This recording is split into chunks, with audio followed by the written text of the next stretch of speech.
And our last thank you goes to Maria Baier, who is the Arizona State Land Commissioner.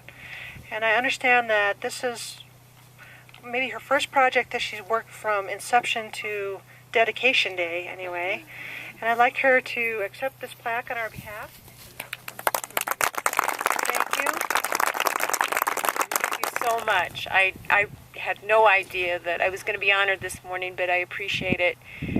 And what a beautiful history. What an amazing account. And I hope that that was recorded because, you know, I mean, really, as we live our lives, I mean, there's just some moments that are perfect, and this is one of them. This is a perfect moment, and to have the privilege of being here with you and to have listened to that and to have this as the backdrop is one of life's perfect moments.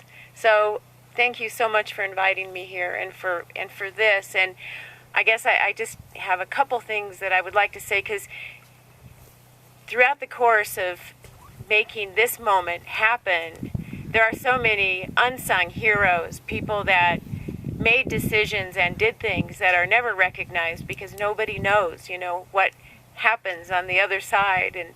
But there are a couple people, and I just think that, first, I mean, Matt's persistence is amazing. I mean, really, you know, he just, so much is owed to his persistence, and to the whole board for hanging in there on this, because it is difficult when people are trying to redirect priorities, and they stuck with it. When I went to work for the Trust for Public Land, one of the first calls I made was to Paul Babbitt back there, because I wanted to create an advisory board, and Paul was one of the first calls I made to serve on that advisory board. You've had great leadership here in Coconino County. And there are people at the land department that work day and night, you know, to bring this parcel to auction. And they're not here today, but Max Mazzell and particularly our cultural resources guy, who somehow managed to give approval to the cultural resource survey, even though you couldn't see the ground because it was covered in 5 feet of snow.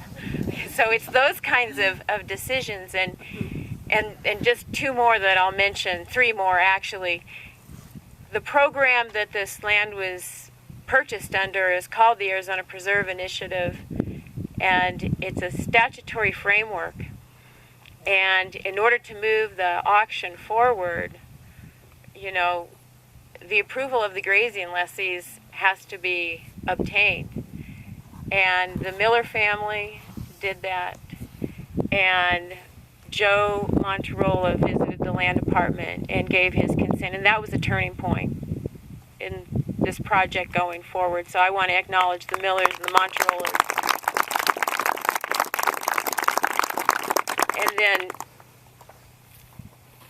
the other couple of people are the governor, for whom I work, but this is not a political thing, and our state parks director, Renee Ball, who would be here but for the fact that she's attending to the fire over at Lyman Lake. And, you know, at one point in the evolution of this project, the legislature tried to prevent the State Parks Department and the State Land Department from moving forward with this sale because they wanted to sweep the matching funds. And so I thought, well, you know, I'm going to have to call the governor's office. And I have to give her huge credit because she just looked the other way.